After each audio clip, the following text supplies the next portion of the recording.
Hi, this is Jacob Hornberger, president of the Future of Freedom Foundation, with my last video message of the year for you.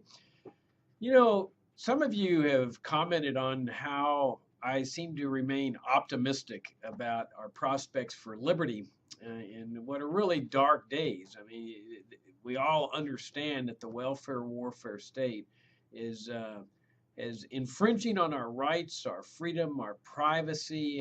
Everywhere you turn, there's a scandal within the federal government. Let's face it, the welfare warfare state has failed. It has brought us a society that is the exact opposite of what we libertarians are fighting for. And therefore, what's the reason for being optimistic when things are significantly worse, as we all acknowledge, than they were, say, 25 years ago when FFF got established? Well, the optimism is based on a particular concept and a particular strategy for achieving freedom. The concept is that a giant paradigm shift or systemic shift in society can take place when a critical mass of people in that society subscribe to that philosophy. And that philosophy can take place with a group of people that are significantly less than a majority. I mean, we see this in companies and firms that are trying to change the philosophy of the firm. A small group of people may get an idea about changing the philosophy. They share it with others, and that group becomes larger and larger until it reaches a critical mass that oftentimes is much less than the majority in the firm, and all of a sudden the firm just shifts.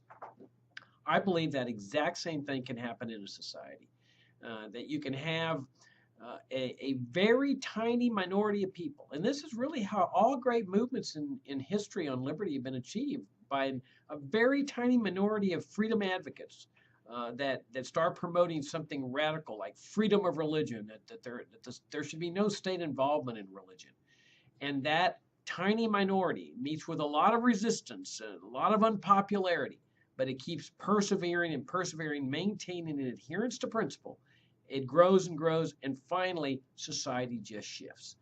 Because most people in the middle, they don't care one way or the other. They don't get passionate about libertarianism or various philosophical concepts.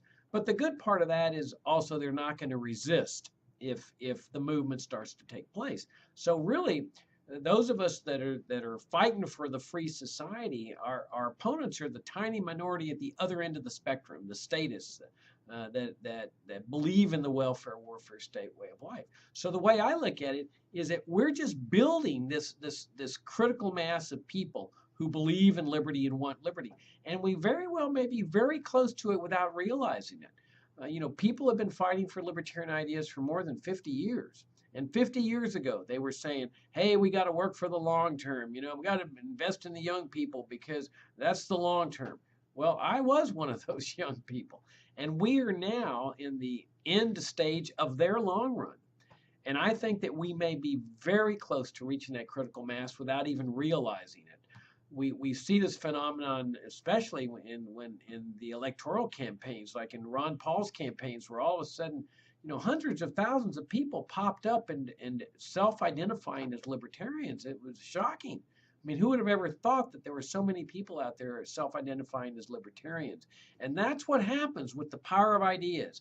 People hear an idea and they think about it, and all of a sudden they say, yeah, that's the way I feel. That's what we need in this country. And that mass of people that believe in this, that tiny mass of people starts growing and growing and growing. So I think we may very well be close to that critical mass, which brings up our methodology here at FFF for advancing liberty. And that's this uncompromising commitment to principle. We don't advocate reforms. We don't advocate fixes of the welfare warfare state. Why? Well, for one thing, because it continues a wrongdoing for a certain period of time. Well, we believe that if you're going to take a moral stance against something, then you can't countenance, you can't condone it for any period of time. And that's what reforms do. They permit wrongdoing to continue. Even these gradualist reforms that are supposedly going to bring us freedom over some indeterminate period of time. The only way to get people to question the legitimacy of the welfare warfare state way of life is through an uncompromising adherence to principle. It's necessary to get people to start questioning why the welfare state should even be here, why it was brought into existence, how it has failed. Same thing with the warfare state, that this is alien to the founding principles of America's society.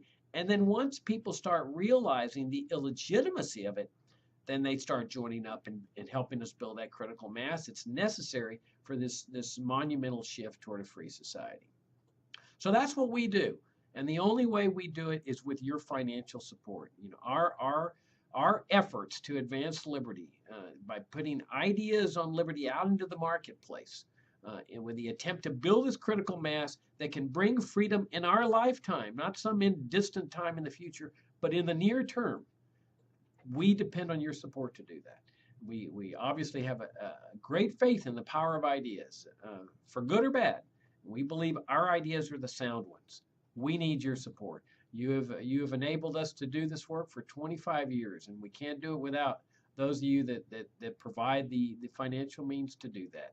So thank you very much for those of you that have helped us out for the last 25 years. Thank you for your continued support that we're getting in the mail. If you've never donated to the Future of Freedom Foundation, this is a great place to start. Just even with a $25 subscription to our monthly journal, Future of Freedom. Again, we depend on your support. So thank you very much for your consideration, and a very Merry Christmas and Happy New Year to everyone.